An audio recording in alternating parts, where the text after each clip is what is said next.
कंजूस और उसका सोना। एक गांव में एक अमीर जमींदार रहता था। वह जितना अमीर था उतना ही कंजूस भी। अपने धन को सुरक्षित रखने का उसने एक अजीब तरीका निकाला था। वह धन से सोना खरीदता और फिर उस सोने को गलाकर उसके गोले बनाकर अपने एक खेत में एक पेड़ के नीचे गड्ढा खोदकर डाल देता था। रोज खेत जाना और गड्ढे को खोदकर सोने के गोलों की गिनती करना उसकी दिनचर्या का हिस्सा था। इस तरह वह सुनिश्चित करता था कि उसका सोना सुरक्षित है। एक दिन एक चोर ने कंजूस आदमी को गड्ढे में से सोना निकालकर गिनते हुए देख लिया। वह छुपकर उसके जाने का इंतजार करने लगा। जैसे ही कंजूस आदमी गया, वह गड्ढे के पास पहुंचा और उसमें से सोना निकालकर भाग गया। अगले दिन जब कंजूस आदमी खेत में गड्ढे के पास पहुंचा, तो सारा सोना नदारद पाकर रोने पीटने लगा।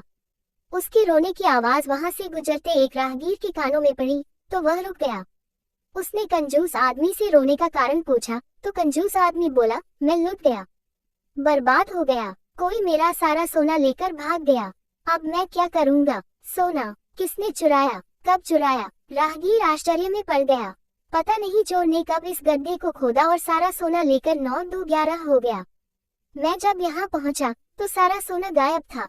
कंजूस आदमी बिलखते हुए बोला, गड्ढे से सोना ले गया। तुम अपना सोना यहाँ इस गड्ढे में क्यों रखते हो? अपने घर पर क्यों नहीं रखते? वहाँ जरूरत पड़ने पर तुम उसका आसानी से उपयोग कर सकते हो। राहगीर बोला, मैं अपने सोने को कभी हाथ नहीं लगाता। मैं उसे सहेज कर रखता हूँ और हमेशा रखता, यदि वो चोर उसे चुरा कर नहीं ले जाता।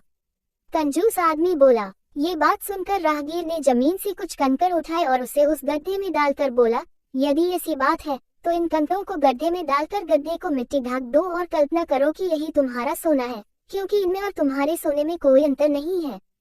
ये भी किसी काम के नहीं और तुम्हारा सोना भी किसी काम का नहीं था। उस सोने का तुमने कभी कोई उपयोग ही नहीं किया, नहीं करने वाले थे। उसका होना न होना बराबर था।